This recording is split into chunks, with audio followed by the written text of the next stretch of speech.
Some of you may know him from the University of Hull. Okay, good morning, ladies and gentlemen, and thank you, John. Yes, it's great to be here. In addition to being at the University in Hull for several decades, and now setting up something called IX Limited, because the university closed down the other IX, but we shan't go into that. I'm also one of the appointed members on the North East in this IFCA, so I have a route in various ways. In discussing this with Jamie, we're talking about how to introduce where we are, where we came from, but also some of the ways we're going.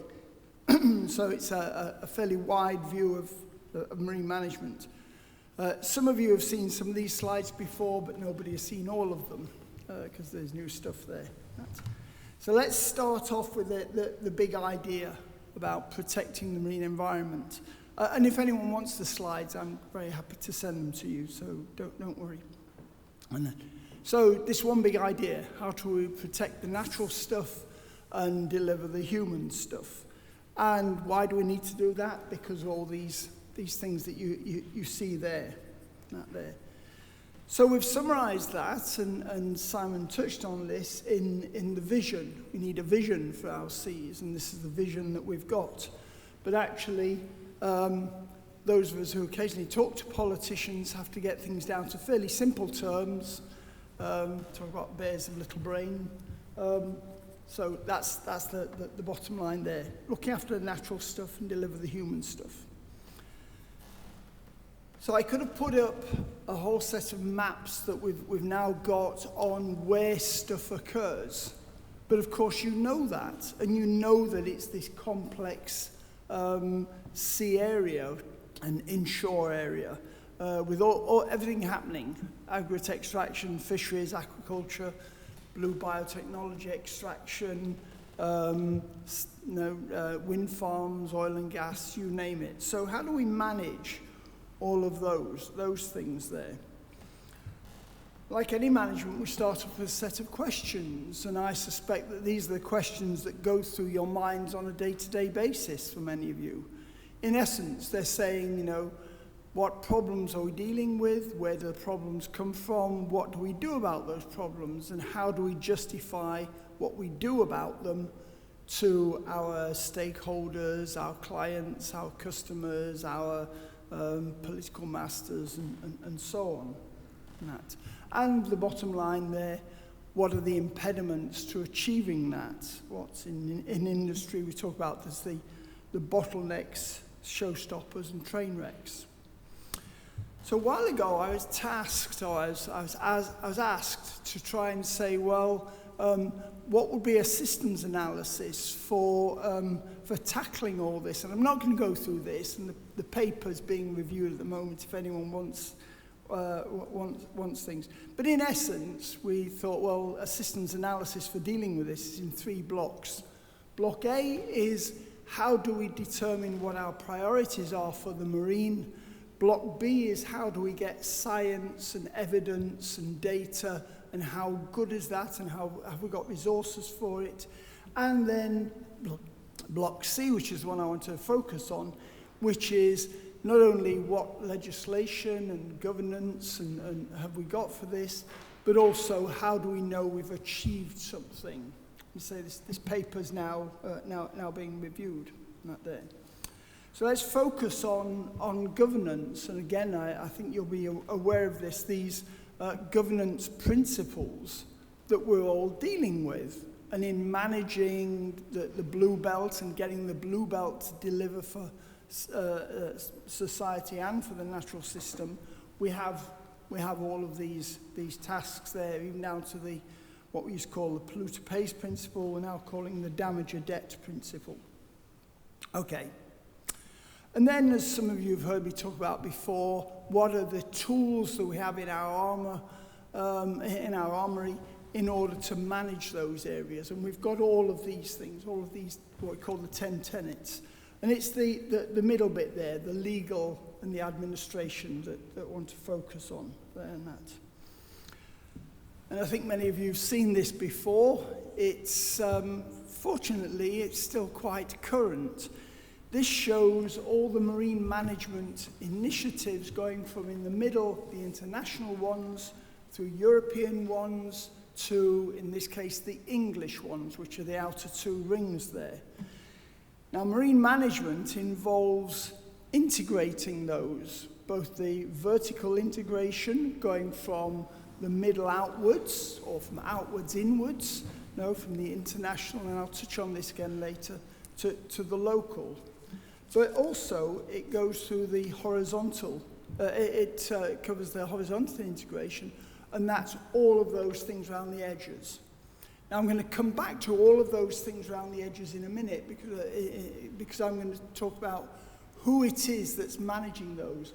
I mean, you can't read it, but some of you have seen this before, and they show everything, there's fisheries and extractions and water quality and bathing beaches and marine archaeology, water quality, you name it, they're all in there. So this is the regulatory framework that we had, and whether we're going to have this in the future remains to be seen. But this is all of those European directives, which were the red boxes, and where they go to. So the big challenge at the moment is how we integrate those. And I'm working on 2 projects at the moment. One is a UK project, which is how we harmonise the assessment due to some of these.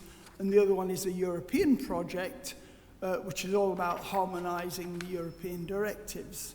And I tell you, when you first start seeing, I was just recently in Brussels, and seeing the way the UK has been airbrushed out of most of the discussions we've got is quite frightening. But that's what the people decided. Of course, 2 of those big ones are the MSFD, the Marine Strategy Framework Directive, and the Spatial Planning Directive. And so the big idea is how to coordinate those. But even more now, it's how the Habitats and Species and Birds directives fit within those, and can we get them harmonised? So the next one is who the hell's going to do all this, and this is where some of you come in. This again was produced a few years ago. It's changed slightly now, but these are all the government bodies. There's a whole set of departments there and agencies that are involved in managing the marine, and there's a whole set of boxes on what they do. And for those of you who've seen the paper of this then explodes just for DEFRA. DEFRA's got another one of these just as complicated. Yeah. So I then started looking at, okay, so we've got to try and assess and manage all of these different areas, and all of those blue boxes there are all the things around that horrendogram you saw earlier. These are all the things that we're trying to do and we have to do in order to get integrated management. Now, I've put at the bottom, this is in progress. I don't know if you've ever tried doing this, but if you try doing this and then you say to yourself, okay, now, how much do I know about who manages and monitors and assesses and reports on each one of those? And all of a sudden you start getting questions through your mind, and there is a lot of questions in there. But the projects at the moment, both the one inside the UK and the one in Europe, are trying to say, how do we harmonise all of those? And if I've made any mistakes on there, please let me know. But I need to develop this further there now. Then say, okay, now you've done all this management stuff, how good was it? Well, how good was it is, do we have any measures that the management actually worked? You know, if you're managing the MPA, what are you managing it for? Can you demonstrate that your management did work? And because of that, we need indicators, and that's why the IFCAs have got some great scientific staff who are going out and measuring these things. But if you're measuring them against an indicator, we can say whether management worked. And that we've got loads of those. I'll just gloss over this because it makes me very nervous, and I'm not the sort of person that can wave my arms and say, don't worry, it'll all be fine. Can I say that's prejudicial? I'm allowed to say that. Some of you aren't allowed to say that. No, that's there. Anyway, let's move that. But some of you did see as revising the diagram to look at to look at how we're going to have to change this, and this is why we're so interested in what the Environment and Fisheries Bill are going to deliver. But it's not just the Environment and Fisheries Bill, because there's a lot of other bills and acts involved in that. So let's not get Brexited about this, but I'll come back later and talk about that there. So the challenges we've got for the future now, we're dealing with the English Blue Belt, so it's the bit that we do have complete control over. But as you're very well aware of, the fact that the sea isn't like that. We cannot just manage that 12-mile or 6-mile limit without thinking about all the rest of us because of the interconnections. And this is going to be the challenge we've got, especially if we end up with different regulations on one side of that midline from on the other side there. Now let's just spend just a very short time looking at the much wider field, because again, the information that some of you are producing has to be scaled up when Simon and his colleagues have to then report on some of the global initiatives. And we'll just talk a bit about that. I've already mentioned about the EU, that of course we have to stay in tandem for those, otherwise we're going to get red lines down the North Sea. But there are other things happening. We've got the UN Decade of Ocean Science that's just starting. And at the same time, we've got the UN Decade of Ecosystem Restoration that's just starting from two different bodies within Europe, within the UN. Sorry, that's the Freudian slip there. Within the UN. And then we've got the World Oceans Assessment that's being written at the moment. And I've been involved in bits of these, and I've just finished a chapter for the World Oceans Assessment. That's where our our information is going to come to. And right at the top, the information that you're producing has to feed into this. Are we going to meet these SDGs, and especially SDG 14 for the marine area? How good is the information that you've got that will do this? There. Okay? So let's finish off. What are the main messages that we've got for this? You're acting local, but I'm afraid you can't stop there. You have to think about all the rest, whether it's your next door IFCA or your or the features going out. Everything that we do is risk assessment and risk management, and some of you have heard me talk about the models that we're using at the moment for risk assessment and risk management. But more than that, to show that we can be positive, we're also looking at opportunity assessment and opportunity management. We've just finished a European project on the effects of climate change on aquaculture and fisheries. And there we're not only looking at where the risks are, but also where are the opportunities. And I can give you all that information if you want. The essence is connectivity, because we're dealing with these transitional environments. We're dealing with this belt that has to be a belt between the different areas there. And because of that, we have to use all these measures together. We have to use these initiatives. And if you can use the meeting of the SDGs as a way of getting your local management sorted out, then use the lever wherever you can. Have we got these long-term visions, objectives? Do we know what success looks like? Have we got those indicators, and can we go and measure them?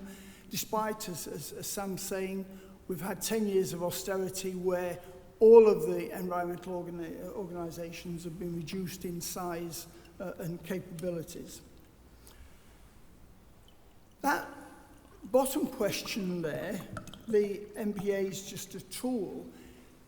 This has been a bit of an eye-opener to me, seeing the way other countries, and indeed the way Brussels and the European Environment Agency are regarding MPAs as a means to an end, not an end in themselves. And I shan't get on to why the UK is not a member of the European Environment Agency, but it's strange. But are they an end in themselves, which you might think they are, or they're a means to an end? If we monitor and assess them as just those areas, without regard to how they fit into the others, that's a problem. And then finally, who takes the lead? And the IFCAs are in a great position to do that because you're covering such a wide bit.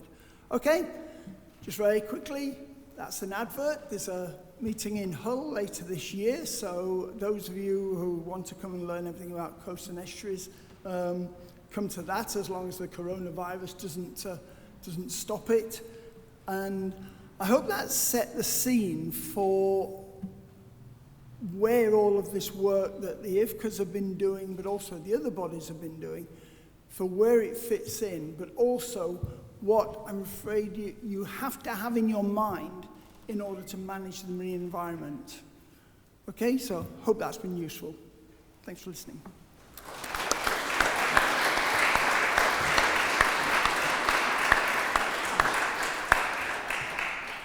Right, we have time for one or two questions or points raised in relation to Mike's presentation. Anybody? Yes, at the back, smart, tie, white shirt. Thank you very much. Mark Duffy, Natural England. Good morning. Hi, Mike. Hi, Mark. Just a comment on a question. The comment was on the cliched statement at the very start, which was about the sort of fisheries management objective, or putting it into the context of fisheries management, which is why we're here today. And you said to look after the natural stuff and deliver the human stuff.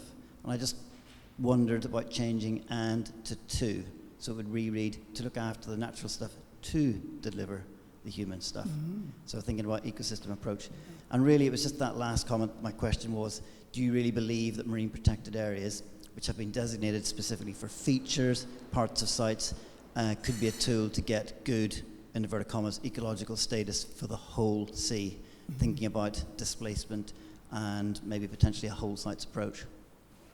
That's it. Thanks, Mark. How long we got?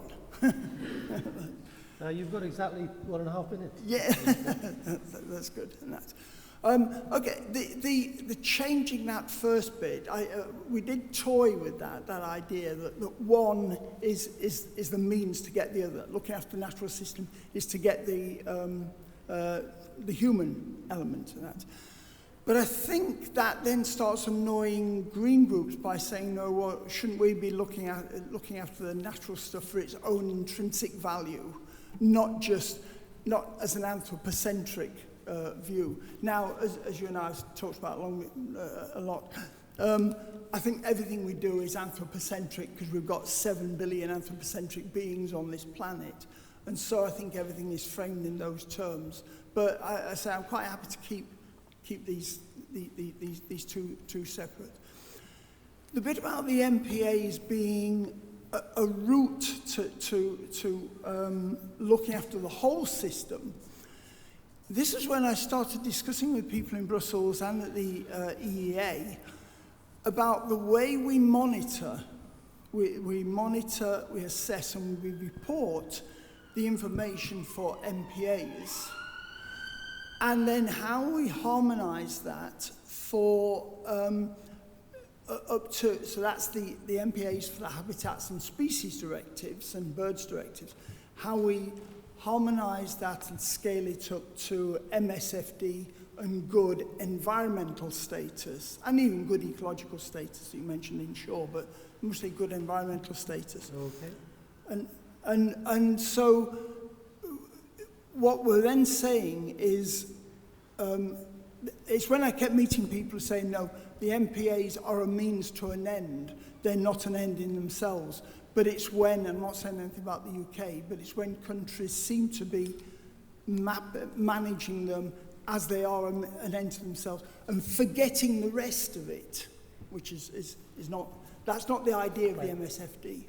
That was my point. Yeah. Okay, thank you very much. Okay. Mike, let's give him a clap.